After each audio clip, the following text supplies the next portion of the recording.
My brother married my childhood bully. Years later, she asked me for help. Before we begin the story, make sure to subscribe to our channel and never miss more incredible stories every day. I still remember the day my brother told me he was getting married. I was half asleep on my couch, TV blaring in the background, when he called and blurted out, "Guess what? I'm engaged." His voice sounded so happy, so full of hope. For a second, I was happy for him, until he said her name. Melissa. I hadn't heard that name in years, but the sound of it turned my blood cold. My hands started to shake as old memories flashed behind my eyes. Melissa's laughter echoing down the middle school hallway, the snide notes shoved into my locker, the day she cut up my favorite shirt and told everyone I wet the bed. My childhood tormentor. And now she was about to become my family. I thought maybe he was joking. I waited for the punchline, the gotcha. But he just kept talking about her, how she'd changed, how sweet she was now, how he wanted me to be his best man. All I could think was, does he know? Does anyone remember? My parents acted like it was ancient history, told me to let bygones be bygones. Melissa's part of the family now. Try to get along. At the wedding, I watched my brother's face glow as Melissa walked down the aisle, all white lace and smiles. She looked right at me as she passed, and I swear her eyes flickered with something cold, a glimmer of the old Melissa I'd never forget. Afterwards, she hugged me and whispered in my ear, "Let's put the past behind us, okay?" But her grip was too tight. Her nails dug into my skin just enough to make me wonder, was she warning me? Or was she scared I'd ruin her new life? I tried to move on. I swallowed my anger, played the part of dutiful sibling, even smiled for family photos. Years passed. I buried the pain. Until last night, when I opened my front door at 2 a.m. and found Melissa, my sister-in-law, my bully, crying on my porch, begging for my help. And this time, she wasn't alone. Melissa was shivering in my doorway, mascara streaked down her cheeks, hair tangled and wet from the rain. For a split second, she looked nothing like the girl who used to rule my nightmares. She looked terrified. But behind her, in the shadow of my porch light, stood a man I didn't recognize. He was older, maybe late 30s, with a scar on his chin and restless eyes that kept darting up and down my street. "Please, can we come in?" Melissa's voice was a cracked whisper, desperate but still oddly commanding. I hesitated, every instinct screaming at me to slam the door. But curiosity, or maybe just years of conditioning to do what she said, made me step aside. They brushed past me. The man barely glanced at me before locking the door behind us. My living room felt suddenly claustrophobic. Melissa sat on the edge of the couch, wringing her hands. The man stood by the window, peering through the blinds like he expected someone to follow. "Melissa, what's going on?" I managed my voice tight. She didn't answer at first. Instead, she stared at the floor, as if searching for the right lie. "I didn't know where else to go," she finally choked out. "You're the only one I can trust." The irony stung. Trust? After everything? I almost laughed. Before I could say anything, the man cut in. "We just need a place to lay low tonight. No cops. No questions. We'll be gone by morning." My stomach dropped. Lay low from what? I pressed, my heart pounding. Melissa's eyes met mine, and for a moment I saw a flicker of the old arrogance. But it was gone just as fast, replaced by pure panic. "If you help us, I'll tell you everything," she whispered. "But if you don't, they'll come for you next." The room spun. I realized letting them in might have just changed everything, for both of us. And then, from outside, someone started banging on my door. The banging was relentless, fists pounding, rattling the hinges, echoing in my skull. For a split second, nobody moved. I could see Melissa's knuckles turn white where she gripped the couch cushion, her chest rising and falling in shallow breaths. The man by the window drew something from his jacket. Keys? No, it glinted. A pocket knife. "Don't answer it," Melissa hissed, voice trembling. But the pounding only grew louder, more insistent, followed by a muffled, angry voice. "Open up. We know you're in there." My heart slammed against my ribs. In that moment, every memory of being cornered, every prank, every threat from childhood came flooding back. But this wasn't some mean girl trick. This was real. Dangerous. "Who is it?" I called, trying to keep my voice steady. Silence. Then a woman's voice, unfamiliar but sharp. Delivery from Melissa. "I just need a signature." Melissa's face went ghost pale. The The man shook his head at her, mouthing no. She squeezed her eyes shut, clearly weighing her options. Please, just make them go away, she whispered to me, her voice so raw it barely sounded like her. I swallowed hard and walked to the door, putting on my bravest face. I cracked it open, chain still on. On the porch stood a woman in a blue raincoat, hair plastered to her forehead, a large envelope in her hands. Her eyes flicked over my shoulder. Melissa Green. Is she here? I lied without thinking. No Melissa here. Wrong address.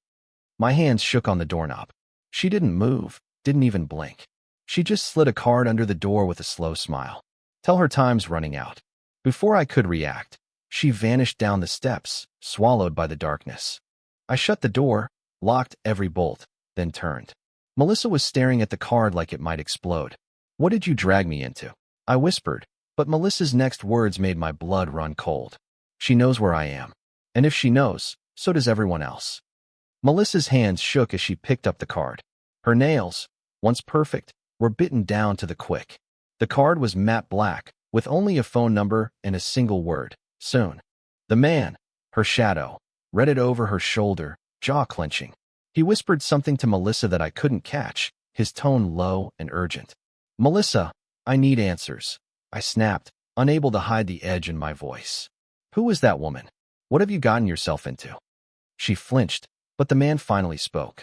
It's not safe for you either now. You're involved. His eyes locked on mine, and for the first time, I realized he wasn't just some random accomplice. He was scared, too. Melissa pressed the card to her chest. Her name is Lydia. I never thought she'd find me here. A sick feeling twisted in my stomach. Why is she looking for you? And why did you come to me? She let out a strangled laugh. Because no one else would help. My friends, my family, they'd never believe me. And you? She trailed off, eyes filling with tears. You have every reason to hate me. But I'm begging you, please. If you turn me away, I'm dead. The man's phone buzzed. He swore under his breath, flashing the screen at Melissa. They're tracking us. We need to move, now. Panic spiked through me. Was my home bugged? Were they being followed? And what did Melissa do that was so unforgivable? I grabbed her arm, searching her face for any hint of the girl who ruined my childhood. Tell me the truth, Melissa. All of it. Or I'm calling the cops. She looked up at me, eyes hollow, and whispered, You're not the only one I hurt. Lydia wants revenge for something I did, something that could destroy your brother, too. Just then, headlights swept across my window. Someone else was outside, engine running, waiting. We're out of time, the man growled. Choose, with us or against us. And suddenly, it wasn't just Melissa's secret on the line, it was my family's. For a moment, all I could hear was the low hum of the car engine outside. My mind spun, Melissa's tearful plea, the stranger's urgency, the card still burning a hole in her palm. I thought of my brother, of every awkward holiday dinner since the wedding, the uneasy truce I'd kept for his sake. Now I was being asked to risk everything for her. The man paced by the window, peering through the blinds.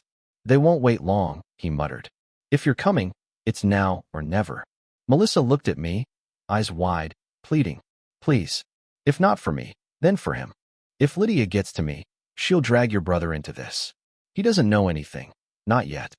I hesitated, every instinct screaming to shut them out, to save myself. But the fear in her voice felt real. And if any part of what she'd said was true, I couldn't let my brother get pulled under.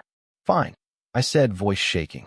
But if you lie to me, if you even try, I won't, she swore, gripping my arm. I swear. The man nodded once. Go.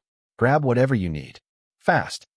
I stumbled to my room, grabbing my bag, phone, charger.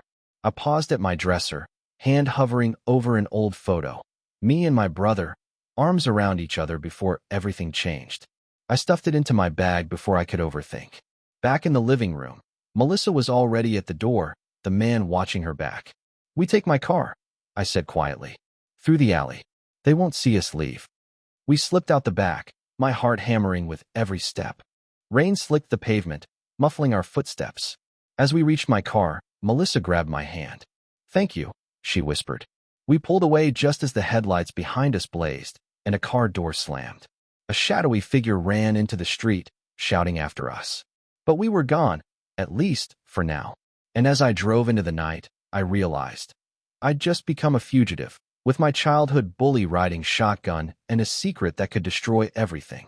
We drove in silence at first, the tires hissing over rain-slicked roads, city lights blurring into streaks.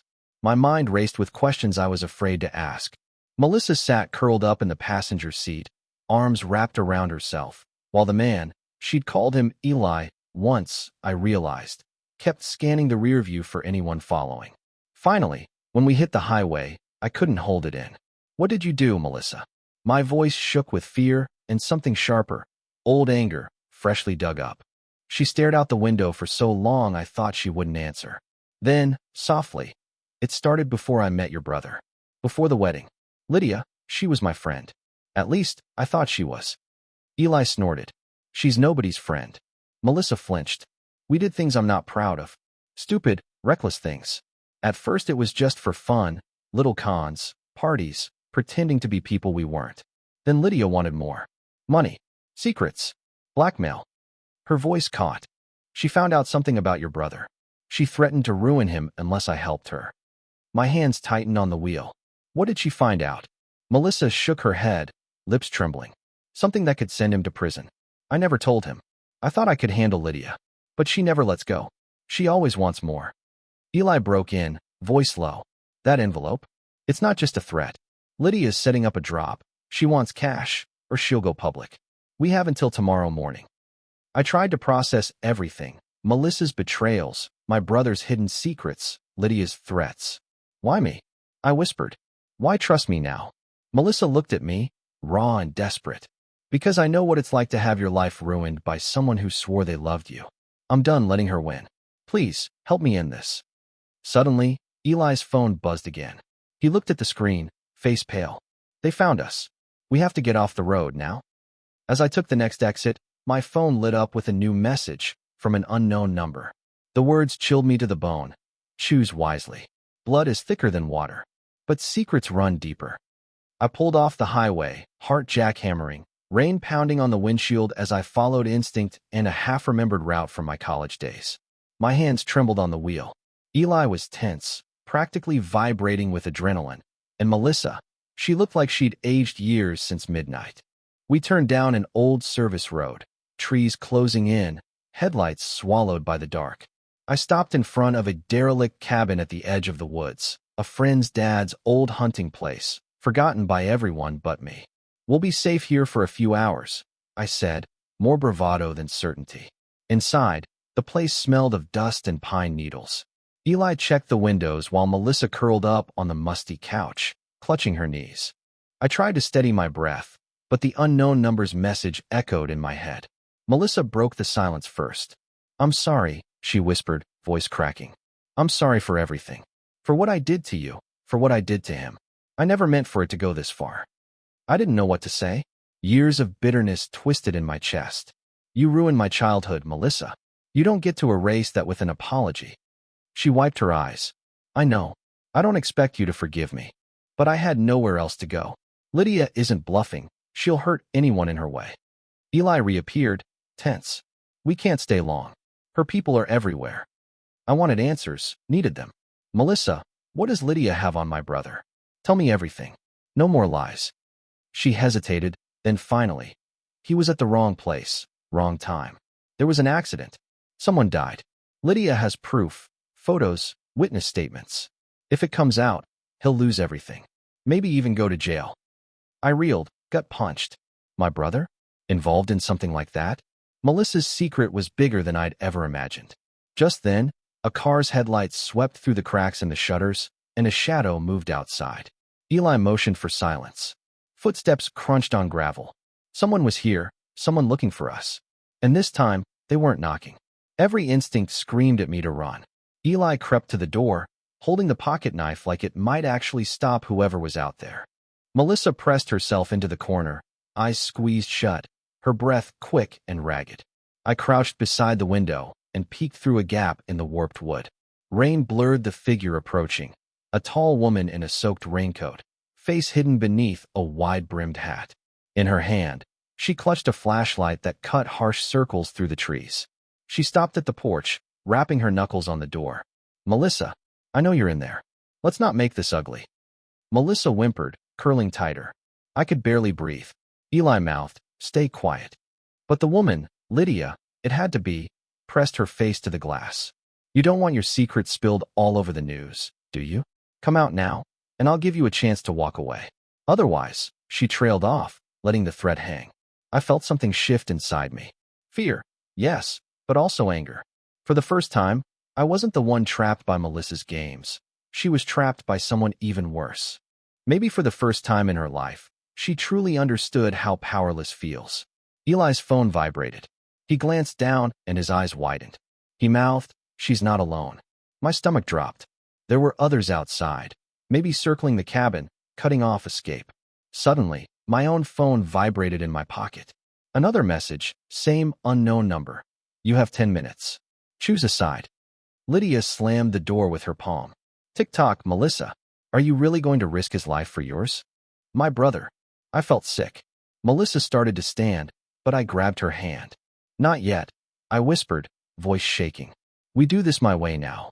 But as Lydia's shadow loomed on the porch, Eli pointed to the back, a narrow crawl space leading into the woods. Our only shot at escape. And then, the front window shattered. The sound of breaking glass jolted me into action. Shards rained across the floor as Lydia's hand reached through the jagged window frame, scrabbling for the lock. Eli lunged, slamming the door shut, wedging a chair beneath the handle. Melissa sobbed, her whole body shaking. I yanked her up by the arm and hissed, now.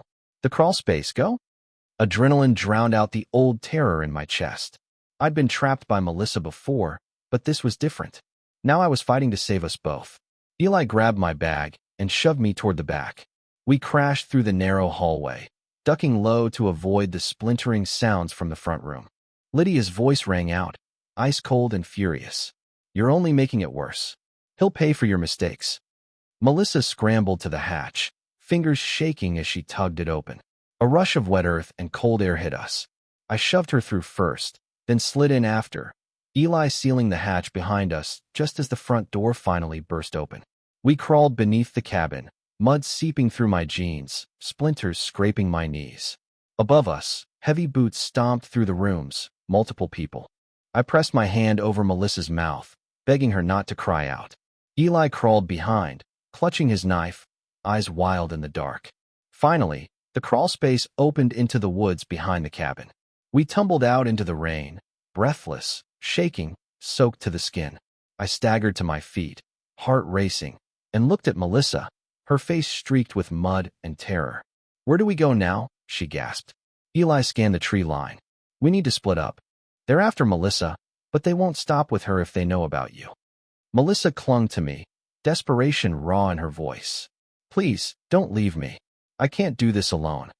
I glanced back at the cabin, lights flaring in every window, Lydia's shadow framed in the broken glass.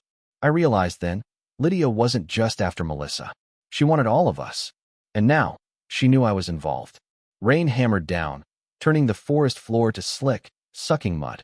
Eli led the way, hunched and silent, eyes flicking back and forth. Melissa clung to my sleeve like a child, her teeth chattering more from terror than cold. Every branch crack felt like footsteps behind us. Every gust of wind made me flinch. We can't keep running, I whispered, breathless. She'll track us down. She has people everywhere. Eli stopped suddenly, holding up a hand for silence. In the darkness behind us, I heard shouts, Lydia's voice, crisp and commanding. Fan out. Find them. Don't let them leave these woods. Melissa whimpered, but Eli yanked her down behind a fallen log. Listen, he hissed. There's an old ranger's station 2 miles north. It's abandoned. We hide there, regroup, figure out our next move. I wanted to trust him, but old suspicions gnawed at me. Who was Eli to Melissa? Why did he seem to know so much about hiding, about Lydia? But right now, we had no choice. Branches whipped my face as we ran, feet slipping in the muck. Once, I heard a distant dog barking, too close for comfort. Melissa tripped and nearly fell, dragging me down with her. I hauled her up, frustration boiling over. Why are they so obsessed with you? I spat, unable to keep the fear out of my voice. She broke down in tears, crumpling against a tree. Because I have the proof Lydia's afraid of. If she goes down, She'll take everyone else, your brother included. Eli pulled us both forward, urgency sharpening his tone. Save the confessions for the station. Move. Up ahead, faint lights flickered through the trees. The ranger's station or another trap. I forced myself onward, Melissa stumbling at my side. Suddenly, a flashlight beam swept over us, then another. Voices shouted from both sides. We were surrounded. Eli raised his hands, whispering, "Don't run. Not yet." And from the darkness, a familiar voice called out. One I never thought I'd hear in these woods. It was my brother. My heart stopped. I hadn't seen my brother in months. He'd gone quiet, distant, since the wedding. Now his voice echoed through the trees, shaky but defiant. "Melissa, are you out there? Come out, please. We can fix this." Melissa froze, torn between hope and terror. "He can't be here." Lydia wouldn't, she faltered, eyes darting to Eli for answers. But Eli's jaw tightened. "This is bad. If Lydia got to him, she'll use him as bait." A flashlight beam locked onto our huddle. My brother stepped into the clearing, rain dripping from his hair, fear and fury etched on his face. Behind him, two burly men, Lydia's muscle, blocked the path. "I'm not here to hurt you," he called, voice cracking. "I just want to talk. Please, just talk to me." My instinct screamed to run. Melissa shrank back, fingers digging into my arm. "She has him. She told him lies about me. About you, too." My brother stepped closer, arms raised, desperation in his voice. "Lydia said you're in danger, that you betrayed us all. Is it true? Please, just tell me what's going on." I wanted to rush out, grab him, tell him everything. How we'd all been caught in Melissa's mess, in Lydia's twisted game. But Eli blocked my path. "If you go out there, you'll never make it back. Lydia will have everything she wants." My brother looked straight at me, eyes searching the darkness. "I know you're there," he whispered, voice barely audible over the rain. "Please, just trust me. I don't want to lose you." My mind spun. Did he know the truth? Was he setting a trap, or was he really trying to help? Melissa sobbed, torn between running to him and hiding forever. Suddenly, Lydia herself stepped out of the woods, an umbrella shielding her from the storm. "Family reunions are so touching," she sneered. "But time's up. Either Melissa comes with me, or your brother does." Eli's hand tightened around his knife. Melissa grabbed my sleeve, pleading, "Don't let them take him. Please." And just like that, I realized, it wasn't just Melissa's secret anymore. If I made the wrong move, I could lose my brother for good. Rain hammered Lydia's umbrella, her smile twisting into something predatory. "You have 60 seconds, she called, "or I drag him away and everyone learns your brother's secret on tomorrow's news." Her henchmen closed in on him, their shadows looming. Melissa was sobbing openly now. "She'll destroy him. She'll destroy us all." Eli grabbed my arm, voice fierce in my ear. "We can't fight her here, but we can outsmart her. Make her think you'll trade." I met my brother's gaze through the downpour. He looked lost, terrified. He'd always been my protector, my only safe harbor growing up. Now, I was his last chance. "I want proof he's safe," I shouted at Lydia, stepping from the trees. "Let me see him, and I'll talk. No tricks." Lydia arched an eyebrow. "You're in no position to bargain, but fine." She signaled her goons, who shoved my brother forward. He stumbled, catching himself just before he fell. Up close, I could see the panic in his eyes. "Are you okay?" I whispered. He nodded, but the look in his eyes told me he knew nothing, just that the woman he loved was at the center of a nightmare. Melissa hovered behind me, wringing her hands. "What do we do?" she breathed. Eli whispered, "We stall. We make a deal we can break." Lydia's lips curled. "Tick-tock, sweetheart. My patience is running thin." I stepped closer, heart pounding so loud I could barely think. "Let's talk, Lydia. You and me. Alone. You get what you want, but only if my brother walks away, unharmed." For a split second, she seemed to consider. Then she nodded, almost approving. "Very brave. Fine," he goes, "you stay? And if you try anything, I ruin you all." Eli caught my eye, a silent warning. Melissa clung to my sleeve, tears mixing with rain. "Don't do this," she pleaded. But I let my brother go, watched him disappear into the trees, safe, for now, and turned to face Lydia, knowing I'd just put everything on the line. Then Lydia leaned in, whispering so only I could hear. "You have no idea what she's hiding from you." I stood frozen, Lydia's breath hot against my ear, her words needling into my brain. My brother had vanished into the trees, but the price was clear. I was trapped. Melissa hovered behind me, her fear a physical weight. Eli shifted closer, ready to pounce if Lydia made a move. Lydia straightened, umbrella glinting with raindrops, and gestured to her men. "Search them." Rough hands patted me down, yanking my phone and tossing it aside. They did the same to Eli. Melissa shook so hard her teeth chattered. When they finished, Lydia beckoned us deeper into the woods, away from the lights. "You want answers? Here's your chance. Melissa, tell your old friend the truth. All of it." Melissa's voice was barely a whisper. "Please, don't." Lydia cut her off, tone sweet and poisonous. "You thought you could outrun me? Hide your little secrets forever? I have every message, every picture, every lie. You can tell them, or I will." Eli's jaw clenched. "We're done running, Lydia. Let's make a deal." She laughed. "Deals? I already have everything I need. Unless you're ready to trade." My pulse hammered. "What do you want from us?" Lydia fixed me with a cold, knowing smile. "I want what Melissa stole from me. I want the USB drive she hid the night your brother's world fell apart. She has it, and if I don't have it by sunrise, I release everything." Melissa staggered, clutching my arm. "She'll ruin us. She'll ruin your brother. I only ever wanted to protect him." "Protect?" Lydia sneered. "You used him. Used all of them. Tell your sibling how you watched that night. How you let it happen, for your own gain." Melissa's eyes brimmed with tears. "Please, let me explain." But Lydia stepped forward, snapping her fingers. "Tick-tock. If I don't have the drive, everyone you love burns with you. I'll give you one last chance." And with that, she shoved a folded map into my hand. "Find the drive. Bring it to me. You have 4 hours." As she turned away, Eli grabbed my shoulder. "We can't trust her. But we have to find that drive now." Melissa sobbed. "If we fail, everyone's life is over. Yours too." My hands trembled as I unfolded the map, a single red X marking a place I thought I'd never see again. Our old school. The map in my shaking hands felt like a curse, wrinkled, rain-blotched, with a red X stabbing right through the gym of our old middle school. Melissa stared at it, eyes hollow, lips moving silently as if reciting old ghosts. Eli checked his watch, urgency snapping through his every movement. "We have less than 4 hours," he muttered. "If Lydia's not bluffing, she'll blow everything wide open." The drive there was silent, save for the drum of rain and Melissa's ragged breathing. I gripped the steering wheel, heart pounding, memories ricocheting off every street sign and shadow. My old torment, my brother's hidden crime, Melissa's guilt. All roads led here. We parked in the empty lot, headlights off. The school was dark, fenced off for renovations, the gym looming at the far end like a mausoleum. "How do we get in?" I asked, already guessing the answer. Melissa pointed to a side door, her old smirk flickering through the fear. "Still unlocked. Some secrets never change."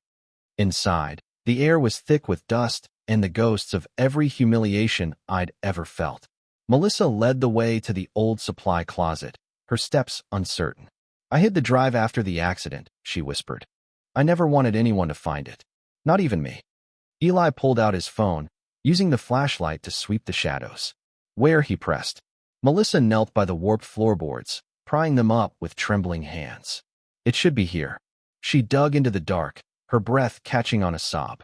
Finally, her fingers closed around a battered USB drive, taped in plastic. She held it out to me. "Take it." I can't be the one." I stared at it, feeling its weight. Truth, betrayal, my family's fate. If I hand this over, Lydia wins. But if I don't, my brother goes down. A sudden crash echoed down the hallway. Eli swore, shoving us behind the equipment racks. Heavy footsteps pounded toward us. Lydia's people, or maybe Lydia herself. Melissa squeezed my hand. "No matter what you decide," she whispered, "I'm sorry." As the footsteps stopped right outside, I realized the moment I dreaded had arrived. I would have to choose between justice for the past and the only family I had left. The footsteps outside the supply closet slowed, then stopped. I held my breath, the USB drive slick in my palm. Eli crouched beside me, muscles coiled. Melissa's hand squeezed mine so tight it hurt. A shadow slipped under the door. "I know you're in there," Lydia's voice sang out, cold and sure. You found it, didn't you? Don't make this harder than it has to be. My mind spun. If I gave her the drive, maybe she'd let my brother go, but at what cost? She'd hold it over all of us forever. If I kept it, she'd unleash everything she had. The old pain of being powerless clawed at my chest. Eli whispered, "We stall her. There's another exit through the locker room, if we can just distract her." But Melissa was shaking her head, tears streaming down her face. "It's my mess. Let me try." Before I could stop her, she opened the door a crack. Lydia's face appeared, soaked and furious. "Hand it over, Melissa, or your precious family is finished." Melissa straightened, her voice breaking but loud. "You want the truth? Here. But you're not the only one with leverage anymore." She turned, and I realized she was holding her phone, already streaming, already recording everything Lydia was saying. Lydia's eyes widened. "Turn that off." Melissa's voice shook, but she pressed on. "If you don't back off, everyone will know what you did too. The threats, the blackmail, everything." For a heartbeat, Lydia faltered. Eli nudged me toward the back exit. I took Melissa's hand, and together we slipped out, running through the locker room, bursting into the rainy night. We didn't stop until we were blocks away, hearts thundering. I still had the drive. Melissa had her recording. For the first time, Lydia was scared. As dawn broke, I realized something. I could finally choose my own ending. Justice, truth, or family. The scars from the past would never fully fade, but I wasn't powerless anymore. And when my phone rang with my brother's name, I knew it was time to tell him everything. No more secrets, no more running. Only the truth could set us free.